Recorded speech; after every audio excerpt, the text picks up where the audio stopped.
Bonjour à toutes et bonjour à tous. Bonjour Nathalie. Effectivement, c'est à moi qu'il revient de faire la synthèse et de clore cette très intéressante journée technique consacrée aux risques chimiques du conteneur au commerce, c'est-à-dire finalement tout au long de la chaîne logistique. Une chaîne logistique complexe qui permet d'acheminer depuis leur lieu de production, parfois lointain, les produits qui se retrouvent ensuite à la vente dans les magasins du commerce. Et comme cela a été rappelé, ils transitent auparavant dans des conteneurs maritimes, pour ceux qui viennent de loin, et puis dans des entrepôts, des centres logistiques, autant d'endroits où des salariés qui sont de plus en plus au contact de ce flux logistique peuvent être exposés à des substances chimiques, notamment par voie respiratoire, lorsqu'elles sont volatiles et qu'elles se dispersent dans l'atmosphère des lieux de travail. Alors d'où viennent ces substances chimiques? On l'a vu, tout d'abord, les produits manufacturés qui arrivent dans nos magasins ont été fabriqués. C'est évident, mais on peut le rappeler. Et pour les fabriquer, on utilise bien souvent des peintures, des encres, des vernis, des colles, des dégraissants, des cires, des produits de traitement du cuir, des produits d'ennoblissement des textiles, pour résumer de multiples produits chimiques qui contiennent souvent des solvants et d'autres composés organiques volatiles. Alors l'essentiel de ces solvants et de ces produits volatiles s'évapore lors de la fabrication, c'est tout simplement le séchage des peintures, des colles, des vernis, mais il en reste toujours une très très faible quantité qui va continuer à se dégager lors du transport, lors du stockage et lors de l'utilisation de ces produits manufacturés. De plus, pour les transporter, pour les vendre, pour les protéger lors du transport, ces produits sont emballés dans des emballages, là on l'a vu, souvent eux-mêmes imprimés et collés. Donc les emballages dégagent eux aussi des composés organiques volatiles. Et on l'a vu, ils peuvent par ailleurs emprisonner les émanations qui proviennent des produits manufacturés, qu'ils protègent, ce qui peut entraîner des pics d'exposition lors de l'ouverture de ces emballages.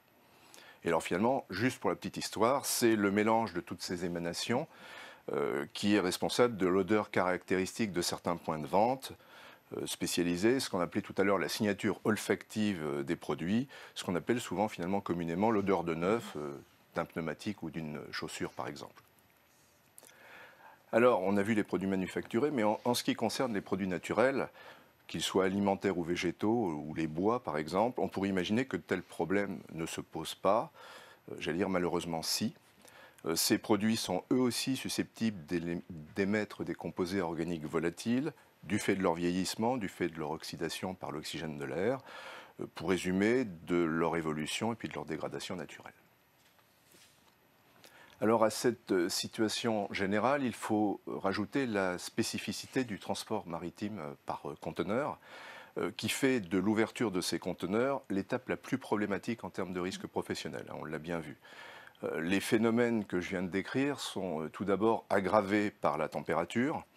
Et donc lorsque les produits manufacturés ou autres sont stockés, enfermés un mois durant ou plus dans un conteneur qui va être laissé en plein soleil sur le quai d'un port ou sur le pont d'un navire, ils dégazent plus vite et les composés organiques volatiles vont tendance à s'accumuler à la fois dans les emballages mais aussi dans l'espace clos que constitue le conteneur. Et de plus, pour en rajouter, pour protéger les marchandises et respecter des réglementations internationales qui visent à limiter la prolifération d'espèces invasives, l'intérieur de ces conteneurs est souvent fumigé avec des biocides qui sont très efficaces, mais malheureusement très toxiques aussi pour les êtres humains.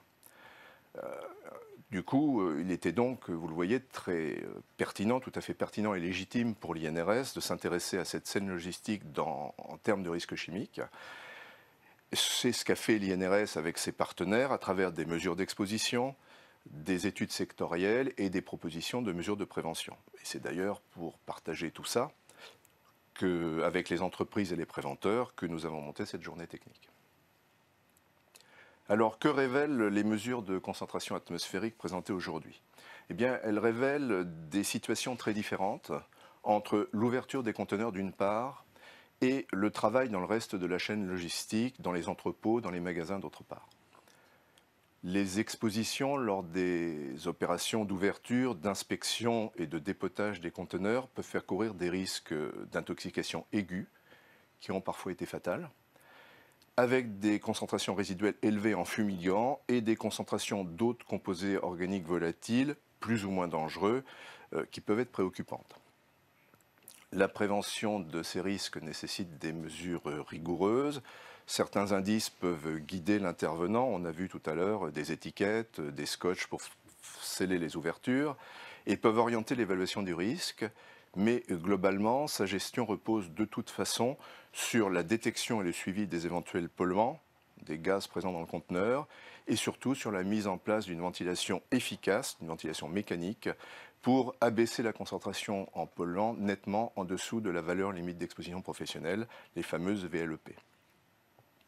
Alors, sur ce sujet, l'INRS appelle d'ailleurs de ses voeux des évolutions normatives, de façon à ce que les conteneurs maritimes prévoient dès leur fabrication des ouvertures, des prises d'air permettant d'adapter efficacement un système de ventilation, voire un dispositif de diagnostic de la qualité de l'air.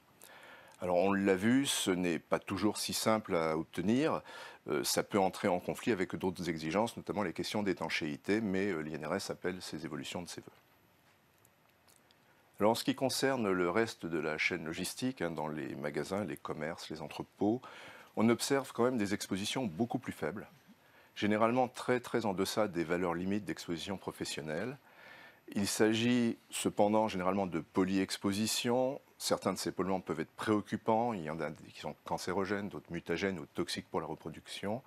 Mais les niveaux d'exposition sont quand même beaucoup plus faibles et plutôt de l'ordre des fameuses VGAI, donc les valeurs guides de qualité d'air intérieur, qui, elles, sont prévues pour la population générale.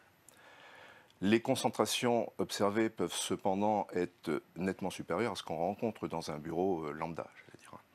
Mais les risques, qui seraient quand même essentiellement à long terme, apparaissent relativement faibles. Même si dans certaines situations, on ne peut pas exclure que certains salariés puissent éprouver des gènes, des symptômes généralement sans grande gravité du fait de ces expositions. Alors tout ça doit bien entendu pas interdire de faire de la prévention, je vais dire au contraire. Pour rappel, et ça a été rappelé tout à l'heure, la réglementation prévoit que les concentrations en polluants dans l'air des lieux de travail doivent être aussi faibles que possible et inférieures aux valeurs limites d'exposition professionnelle, qui servent de référence dans les locaux à pollution spécifique. Mais elles doivent être aussi faibles que possible, et c'est ça qui est important. Et la réponse, ça va être, comme on l'a vu tout à l'heure, là encore, à l'instant, pour prévenir, comme souvent pour prévenir le risque chimique, dans une ventilation efficace de ces locaux pour assainir l'atmosphère que les salariés respirent. Alors, une chose à noter, c'est que la ventilation, c'est une solution générale et d'autant plus efficace qu'elle ne nécessite pas forcément de connaître exactement la nature et la concentration exacte des polluants dans l'entrepôt ou dans le magasin. Alors pour conclure, tout à l'heure, Laurence Robert, qui s'occupe de ces sujets à l'INRS, s'est tout à l'heure posé la question d'un indice global de qualité de l'air intérieur, de savoir s'il pourrait aider à la prévention des risques professionnels.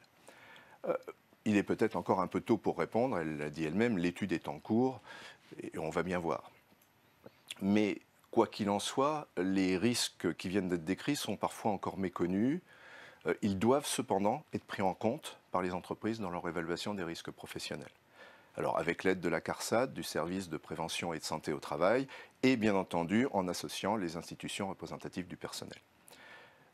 Et je le rappelle, il n'est pas nécessaire de réaliser des mesures dans l'air, de concentration dans l'air, pour assainir l'atmosphère des entrepôts, des réserves, des magasins en améliorant leur ventilation.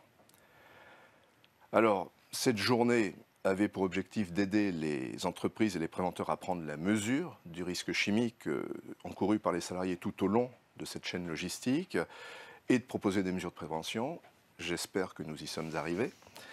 Et au moment de nous séparer, il me reste à remercier tous les intervenants, les équipes de l'INRS qui ont organisé cette journée technique, ainsi que la réponse aux questions des internautes en direct.